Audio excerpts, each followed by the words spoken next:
ओए इसको पता लग गया, भी जाके इससे माफी मांगता हूँ। भाईजान क्या हो गया? एक पत्थर आके मेरे सर पे लग गया। ये पत्थर मैं फेंक रहा था, आपको लग गई, सॉरी। आपने फेंका?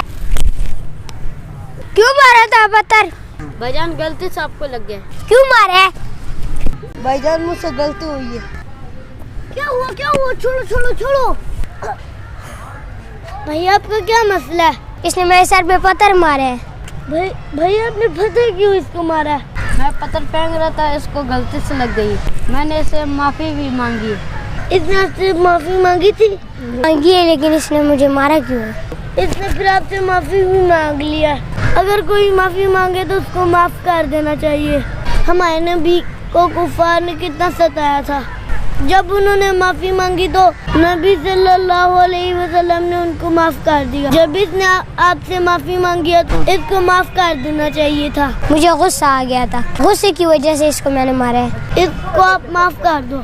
मैंने माफ कर दिया इसको। आपस में गले मिलो और एक दूसरे को माफ कर दो। अभी तू बता। मुझे माफ कर दो। मुझे भी माफ कर दो। अगर हमारी वीडियो अच्छी लगी तो उसको लाइक करें।